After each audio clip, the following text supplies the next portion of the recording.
রামচন্দ্র বলছেন আমার আমার যিনি আরাধনা করেন, আমার যিনি পূজা করেন, আমার ভক্তি করেন, যিনি কৃষ্ণর ভক্তি করেন, রামের বাচন যার ভক্তি করেন, বলে আমার মন্দির পরে হোক সে দরকার নাই, কিন্তু আমার ভক্তের মন্দির আগে হবে। বলো রাধে রাধে। এই জন্যই বলছেন যিনি ভগবানের ভক্ত হয়ে যায়, ভগবান তাকে মাথায় করে রেখে দেয়। বলে রাধে রাধে।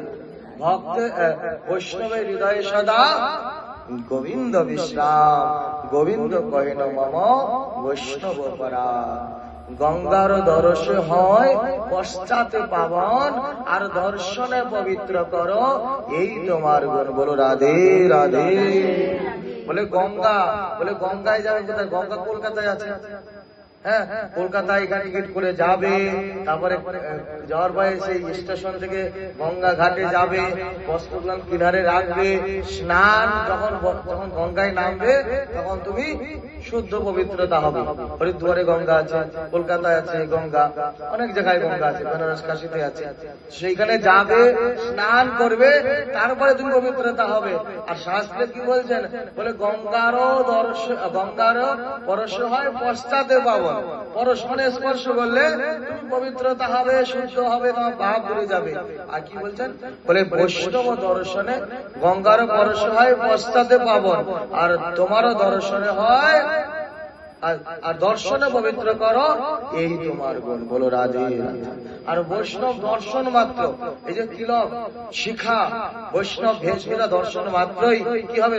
তার এই দর্শন মাত্রই জীব পবিত্রতা হয়ে যায়, শুদ্ধ হয়ে যায়। বলো রাধে রাধে। এই যে তিলক ধ্যান দিয়ে শাস্ত্রে বলছে, এই যে তিলক যখন ধারণ করলাম আমরা মস্তকে, ঊর্ধ্বপুণ্ড, একে বলা হয় ঊর্ধ্বপুণ্ড, আর নিচে আমরা দেখতে দেই একটা কি তুলসী পাতা আঁকি না, তুলসী পাতা। তো মাতা যেটা কোথাও প্রসঙ্গ ছিলাম, তো মাতা জানো কি, তুমি যে জিজ্ঞাসা করছো হনুমানজি মহারাজ কে মা, তুমি সকালবেলা উঠে এই যে সিঁদুর লাগাও, আমরা তো লাগাই না, তুমি কেন লাগাও? এটা লাগালে কি হয়? শোন পুত্র, এই যে সিঁদুরটা লাগানোর নিয়ম কেন লাগাই জানিস? বলে আমি যে সোহাগন, আমার যে পতি আছে, আমার যে স্বামী আছে, তার চিহ্ন হচ্ছে এই সিঁদুর। বলে আচ্ছা, তো জানো কি করেছে? পরের দিন হনুমান মহারাজ বজরংবলী কি করেছে? সকালবেলা তাড়াতাড়ি স্নান করেছে।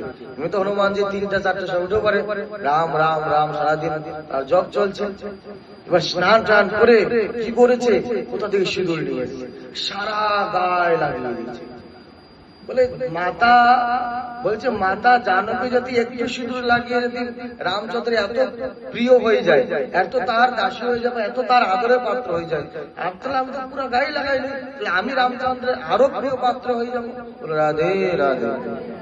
তো হনুমান যে কি করেছে? পুরা গায়ে সিঁদুর লাগিয়েছে। সিঁদুর লাগিয়ে গিয়ে রাম সীতা, রাম দরবার বসে, রাম সীতা ভরত লক্ষ্মণ বসে আছেন রাজসভাতে,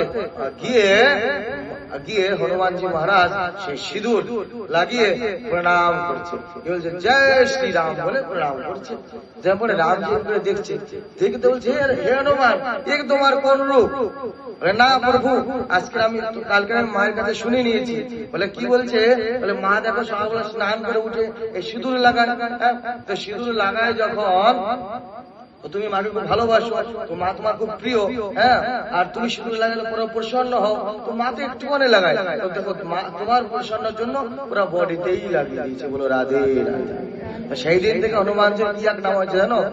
লাল দেহ লালি লসে, আর ধরি লাল লঙ্গুর, বজ্র দেহ দানব দলন, জয় জয় জয় কপিসুর। বলো সীতাপতি রামচন্দ্র ভগবান কি। সেই দিন থেকে লাল দেহ লালি লসে, আর ধরি লাল লঙ্গুর। সেই দিন থেকে হনুমানজির ভগবান শ্রী রামচন্দ্র আশীর্বাদ দিয়েছিল হনুমানজিকে, শনিবার বা মঙ্গলবার যে তোমাকে সিন্দুর চড়াবে। এদেশে চড়াই কিনা জানি না, সিন্দুর চড়ায়, হ্যাঁ, হনুমানজিকে। তাদের গ্রহদোষ থাকে তো বিশেষ করে, বা এমনিও তাদের প্রেম, হনুমানজির সঙ্গে প্রেম। তো কি করে? প্রেমেই তো সবকিছু এই জগৎ নাকি? ভগবান কিসে? ভগবান কিসের ভুকা? প্রেমেরই ভুকা। না তোমার টাকা পয়সা তোর উপর তো ভগবান ভুকা না, প্রেমেরই ভুকা। তো কি করে শনিবার মঙ্গলবার দিন হনুমানজিকে যদি সিঁদুর লেপন করা হয় তো হনুমানজি বড় প্রসন্ন হয়, বড় আনন্দিত হয়, তার প্রতি বড় কৃপা করে। বলো রাধে রাধে। তো এই যে যেমন হনুমানজি রামজিকে প্রসন্ন করে পুরো লাল দেহ লালি দাসে আর ধরি লাল লাঙ্গল পুরো লাল লাল লাল হয়ে গেছিল।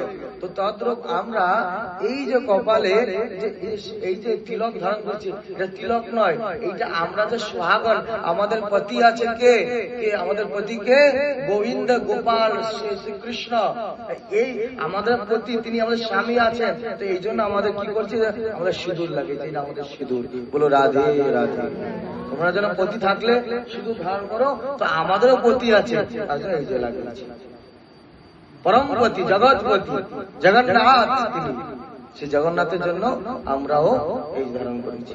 তো এই যে সিঁদুর, এই যে তিলক ধারণ করলেন, এই তিলক ধারণ করার সঙ্গে সঙ্গে যেন কি হয় বলছে, তিলক ধারণ করার সঙ্গে সঙ্গে এই তিলকের মাঝখানটা এখানে খালি রাখি আমরা, কেন পুরোটাই ভর্তি করে দিতে পারি? বলে না, এই তিলকের মাঝখানটায় শ্রীমান নারায়ণ শ্রী গোবিন্দ এসে উপস্থিত হয়ে যায়। বলো রাধে। শ্রীমান নারায়ণ এখানটায় এসে উপস্থিত হয়ে যায়, আর এইদিকে থাকে কি ব্রহ্মা, এইদিকে